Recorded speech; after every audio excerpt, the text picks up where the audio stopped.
Pessoal, mais uma vez estamos juntos no nosso canal do YouTube e é uma alegria ter você aqui conosco. E hoje também eu tenho a chance e a oportunidade de estar com um pastor que já conheço há muito tempo, Reverendo Elias Dantas. Ele é pastor, é doutor, ele é professor, ele é missionário, ele é facilitador do Global Kingdom, ele viaja pelo mundo, ele tem visto coisas fabulosas do que o Evangelho faz na vida de povos e de circunstâncias, e hoje a gente tem a chance de ter o pastor Elias conosco. Pastor, eu sempre faço uma pergunta inicial, que é, fale um pouquinho, quem é você? Talvez uma curiosidade, muitos o conhecem, para outros é a primeira vez que estão tendo a chance de ver o pastor Elias. Fale um pouquinho a seu respeito. Quem é você? Meu nome é Elias Dantas, eu sou pastor, como ele já falou, professor, escritor, mas acima de tudo quero ser conhecido como um servo de Jesus e amigo das pessoas, que eu existo para facilitar a vida dos outros. Isso é bom, isso é bom. Quando o senhor fala isso, e vendo que a experiência que o senhor tem viajando pelo mundo nesses últimos anos, falando do Evangelho, encorajando líderes e igrejas locais, a nossa maior audiência, o povo que a gente está aqui, são imigrantes na América. O senhor também já foi pastor de imigrantes na América, inclusive, um período de tempo ajudou muito a nossa igreja anos atrás. Como que o senhor compara o que tem acontecido no mundo com o poder do Evangelho com o desafio que nós temos como cristãos imigrantes aqui na América? Então, esse negócio de diáspora é o termo que se usa normalmente para imigrantes. Uhum. Hoje tem 400 milhões de habitantes do planeta que vivem fora do país aonde nasceram. É muita gente, é 5% da população do mundo. Mas não devia nos surpreender, porque a Bíblia é o livro dos imigrantes. Se você ler a Bíblia com esses olhos, 80% da Bíblia não foi escrita em Israel. O Pentateuco inteiro foi escrito fora de Israel. Aí Josué foi escrito em Israel. Mas Juízes é um mixo, é Israel e Jordânia. Aí você tem Ruth, que é na Jordânia. Não é em Israel. E uma pequena parte na verdade é na Palestina de hoje, porque o Vale dos Pastores é Belém. Aí você tem Esdras, você tem Neemias, você tem Amós, todos escritos. Esdras e Neemias são escritos no Irã e na Babilônia, no Iraque. E contam a história deles, de uma jornada até Israel. Você tem Esther, era casada com o rei Xerxes, que foi o rei daquela Batalha dos 300, que a gente assiste no filme, que invadiu a Grécia. Ela morava no Irã. No Irã. Mordecai é Irã. Neemias é Irã. Aí o Novo Testamento, e aí vai. Um terço dos salmos são salmos fora de Israel, e você chega até o Novo Testamento, onde os evangelhos começam com refugiados da perseguição política, que foi Jesus, Maria e José, que tiveram que fugir 4 anos para o Egito, ficaram lá porque queriam matá-los, era uma perseguição horrível. E aí você tem o texto que é até Israel mesmo, é até o 2º capítulo de Atos, a partir daí não.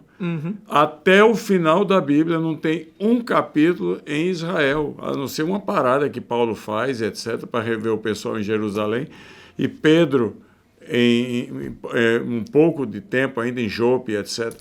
O mais é tudo, as cartas pastorais são todas para a diáspora. Pedro escreve para os judeus que estão fora do país, da dispersão. Então, se tem um livro que deve ser o livro de cabeceira de todo brasileiro e todo estrangeiro que está morando fora do seu país, por exemplo, e veio para os Estados Unidos, tem que ser a Bíblia, porque fala do nosso sentimento. É o livro que fala a experiência de cada um de nós que vivemos na diáspora. Então, imigrante, aprenda com Jesus, que foi imigrante na marra, e a família dele no Egito, para poder escapar, que iam matá-los.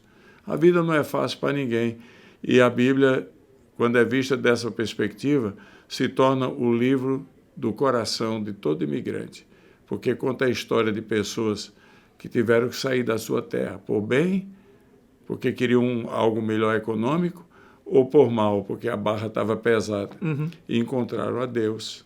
E aí se tornaram propagadores da fé. O cristianismo é, na sua essência, desde o começo, a religião dos imigrantes, que o próprio Jesus imigrou do cosmos, do céu, para a terra.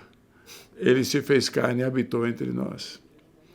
Não, isso é fabuloso. E há anos atrás, o senhor é missiologista, lembra aquela frase da missiologia invertida ou revertida? O pessoal que foi evangelizado há 150 anos atrás, indo para outros países que foram os evangelizadores. E eu lembrei disso, pensando nos nossos imigrantes. Muitos deles vieram já cristãos, mas muitos deles foram aqui na América, que foi o momento de conversão. Eu estava pensando nessa questão missional e de se entender como um missionário. Muitos vêm de nós, imigrantes, por razões de segurança, razões de finanças e melhorar a vida. E às vezes esquecemos essa dinâmica de sermos chamados para ser esses missionários em diáspora, levando o evangelho de Cristo. Como é que a sua experiência tem mostrado isso? No geral, mas pensando no seu tempo de América e falando com imigrantes. No mundo inteiro, o cristianismo cresce mais pelo trabalho de profissionais da diáspora do que pelo trabalho de pastores. Foi sempre assim, porque toda a origem do cristianismo, foi de habitantes, de líderes, pessoas que estavam fora dos seus países e necessariamente não eram pastores. Por uma razão muito simples, não tem jeito de você ser um cristão e não ser um missionário. Porque o povo missionário de Deus é a igreja, qualquer que seja o cristão. Quando o cristão não está sendo um missionário, missionário significa alguém com a missão. Qual é a missão que a gente tem? A gente tem a missão de fazer discípulos, de chamar outros para caminharem no mesmo caminho.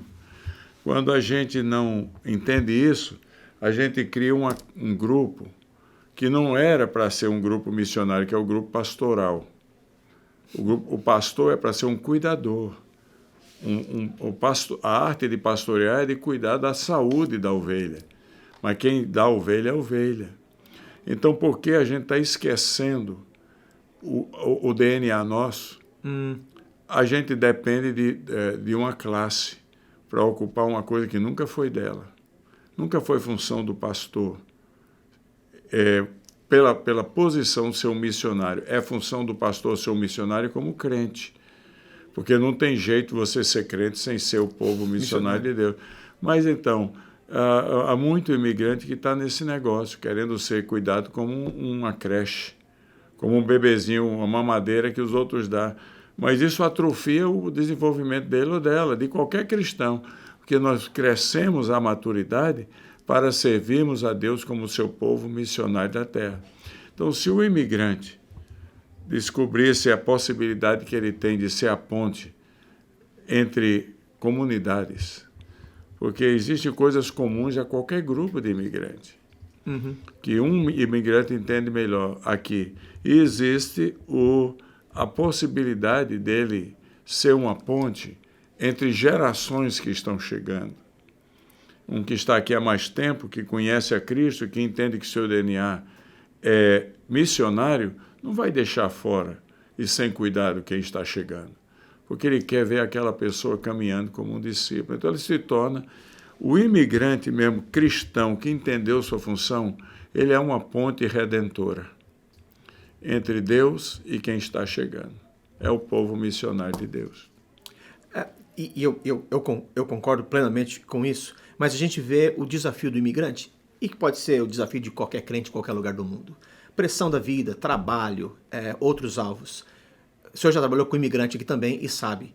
Como que a gente vence isso? Como essa narrativa de Atos pode ser a narrativa do imigrante que estava vivendo na América, do poder do Espírito e essa sede de evangelizar? Que foram Atos 11, o pessoal indo para Antioquia, não eram os oficiais, não eram os líderes, eram crentes que viram a necessidade. Como é que você fala? O que o senhor fala para encorajar nós, imigrantes, para viver essa vida cristã de evangelismo? É aquilo que eu acabei de falar. Porque se a gente descobre que o nosso chamado não é ser um pedreiro, não é ser alguém que trabalha na construção civil, não é ser um professor, não é ser um engenheiro, não é ser alguém de IT. Ninguém é chamado para ser médico, ninguém é chamado para ser engenheiro, ninguém é chamado para ser um eletricista, ninguém é chamado para ser um faxineiro, um limpador de casa, ninguém é chamado para ser um cuidador de velhinho. Isso são ferramentas. O chamado da gente é ser discipulador, é trazer outras pessoas a caminharem com Cristo. Mateté, no grego, significa estudante. É chamar alguém para estudar sobre Jesus, estudar a palavra, a ver o modelo que a gente próprio representa, ser de meus imitadores. É assim que eu estou fazendo. Olha as lutas, as dificuldades, estou tentando o meu melhor. Me imite, até que você se torne, por experiência própria, um imitador de Cristo. Ser de meus imitadores, como eu sou. Eventualmente, se você me imitar, você vai descobrir Cristo, você vai então se tornar um imitador de Cristo. Se a gente descobre que esse é o nosso chamado, então tudo que a gente faz aqui nessa terra é apenas a ferramenta. É Deus permitindo ao companheiro que acorda 3 horas da manhã, 3h30, 4 horas da manhã para ir bater martelo em algum lugar, carpinteiro, alcançar um grupo que eu não posso, eu não tenho acesso a eles. Eles se tornam, a minha profissão se torna o meu instrumento para alcançar a minha vocação, que é fazer discípulo. Então, é revolucionário isso aí. Os caras ficam aí falando, Deus me chamou para ser médico. Conversa furada. Deus não chama ninguém para ser médico, Deus chama você para ser discipulador. Agora, Deus lhe deu a ferramenta da medicina. Você vai tratar de gente que eu não tenho nem acesso. Eles são a sua ferramenta. Então, no final do ano, você não pergunta quantas casas eu construí, ou quanto plywood eu instalei, ou quantos trabalhos de eletricista eu fiz, ou quantos alunos eu tinha na minha classe da escola pública, se eu sou professor. Você pergunta isso aí. Mas você pergunta entre eles, quantos discípulos eu fiz? Quantas pessoas eu atraí? Porque esse é o seu chamado. O resto é a sua ferramenta. Uau! É revolucionador pensar dessa forma. E é bíblico. E esse é o desafio para nós. O senhor teria 2, 3 sugestões para o nosso público. Como chegar nessa maneira de entender? Que a pessoa, que imigrante que está sentindo um chamado, nunca soube essa saída sua. Olha, eu tenho meu chamado, fazer discípulos, trabalhar para o Senhor. Sugestões. Primeiramente se você sabia e não faz, se arrependa, porque está em pecado. O não fazer discípulo de Cristo é pecado, porque é o mandamento do Novo Testamento para o crente individual. É como honrar pai e mãe, não matar, não adulterar, do Antigo Testamento. É amar a Deus e ao próximo, é do Novo Testamento. Eu amo a Deus quando eu obedeço a Deus. E Deus falou, indo por todo mundo, o que você estiver fazendo, faça discípulos. Então, se não fizer, primeiro, se você sabia disso e não fez, se arrependa e comece a fazer. Se você já estava fazendo e não está vendo frutos, estude mais. Quem sabe, além da obrigação, insira aí nisso aí a injeção com o vírus do amor, porque a gente pode estar fazendo as coisas por obrigação, mas com compaixão, sentindo a dor do outro. Espaldação no grego, né? Que é sentir a dor do outro. Essa é o que nós precisamos. Não pode ser por dó, porque por dó a gente só é alguém que se julga superior e tem dó de outro. Mas sentir a dor do outro, quem sabe você precisa. E terceiro, faça isso no contexto da igreja local. Traga as pessoas para a sua igreja, porque é lá, Jesus amou a igreja e a si mesmo se entregou por ela, e ele veio, Tito 2,15, para constituir para si um povo chamado igreja, zeloso das boas obras. Então não queira fazer como o lobo solitário.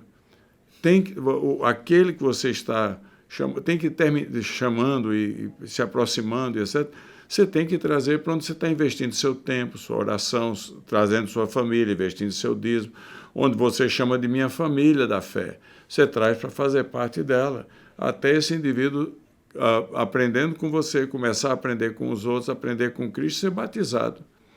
E aí tornou-se um seguidor de Jesus que vai fazer outros. Uau! Pastor, com a sua experiência de ver tantas conversões, de ouvir ao redor do mundo, teria alguma alguma ilustração. Nós gostamos de ouvir a história de como o poder de Deus, de Jesus, entrou na vida de uma pessoa e transformou. E às vezes, muito imigrante, eu trabalho com imigrante há tantos anos, a gente fica amedrontado, não sabe como falar da mensagem. Fala para nós um testemunho de alguém que foi transformado, de muitos que o senhor tem, e que essa pessoa começou a crescer do jeito que o senhor falou, em discipulado, em evangelizar, desses países que o senhor tanto viaja. Olha, em plena Covid, teve um homem lá em Bolonha, na Itália, velhinho, simples, que amava Jesus, cara, e pegou Covid. E foi para o hospital. Ficou uma semana no hospital. E porque ele amava Jesus, ele tinha o dia inteiro ali, ainda não separavam muito, proibindo visita, aquele negócio. No segundo dia, ele já estava, de acordo com os seus poucos conhecimentos, ele já estava amando as pessoas e falando de Cristo. A coisa complicou. E ele foi para a unidade de terapia intensiva. Ficou uma semana lá. No segundo dia que ele estava lá, as enfermeiras, os médicos que já tinham escutado e falado o que tinha acontecido na enfermaria geral, começaram, ele já com muita dificuldade, a ouvi-lo lá, falando. Que o exemplo é o que fala mais, a segurança dele, o amor, e ele morreu.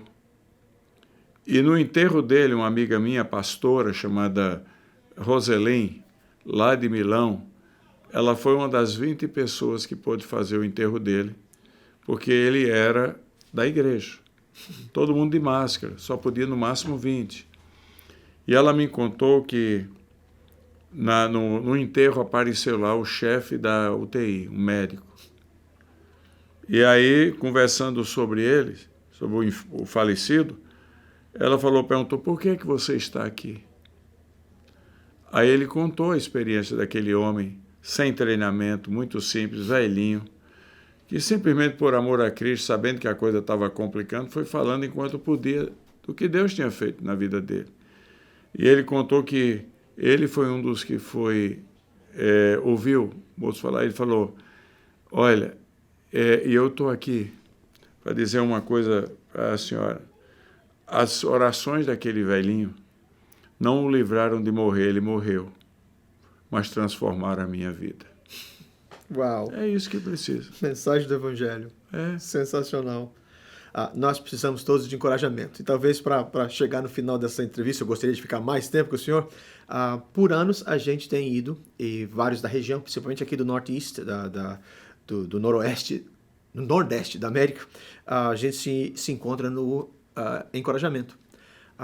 E tem sido uma fonte de encorajamento para pastores e obreiros. Fala um pouquinho só do impacto que isso tem causado, pela sua perspectiva de líder e desse movimento, e por que um líder poderia querer participar? Então, o encorajamento começou há 16 anos atrás, porque o cristianismo é a religião mais dividida do mundo. Nós somos 23 mil denominações, fora as não denominações. E, no fundo, a gente fala de unidade, mas nós não gostamos dos outros. O hino mais comum do cristianismo é tu no teu cantinho e eu no meu. Então, eu disse, Jesus falou que o mundo haveria de crer quando a gente fosse um. Então eu falei, o que é que nós podemos fazer para ajudar? Porque a solidão é uma tragédia. Nós precisamos de amigos. Aí, 16 anos atrás, começamos. Mesma cidade, em Stanford, tentar trazer juntos os pastores. Ninguém falava com ninguém, era tudo mal encarado, agora é tudo amigo. Agora chega, dá abraço um no outro, até prega na igreja um do outro, que é um milagre. E aparentemente se gostam. Porque um ao outro ajudou e ao seu companheiro disse ser forte. Então, sozinho a barra é pesada. Então a gente procura trazer bons exemplos, modelos, pessoas que são admiradas. Como, por exemplo, em fevereiro, 26 a 28 de fevereiro agora de 2026, que vai ser o próximo, nós vamos estar aí com o Hernandes Dias Lopes, Rafael Abdala, que é o herdeiro dele, o Luciano Subirá, o Michel Piragini e o Jackson Antônio. Qualquer um deles, as igrejas gastam milhares de dólares, porque tem que pagar passagem para esse povo vir e outras coisas para tê-lo. eles vão estar lá praticamente de graça. www.c de casa, csgchristianity.com. Inscrições começam já amanhã, no caso de ser passado esse hoje, mas no caso de você estar ouvindo isso alguns dias para frente, aí já começaram. Você pode ir fazer sua inscrição, porque é limitada. Vai ser maravilhoso, é um encorajamento, porque sozinho é difícil. Boa palavra. Pastor Elias Dantas, grande alegria tê-lo conosco aqui no nosso canal. Se você gostou, dê o seu clique, curta, comente, nos deixe saber o que você está pensando, que a graça do Senhor continue sobre a sua vida, Amém. Dando saúde, dando bênção, tomando conta da Amélia também, nas viagens, proteção, e que o Evangelho seja proclamado mais e mais através da sua vida. Uma alegria estar aqui conosco. Deus abençoe. Até a próxima.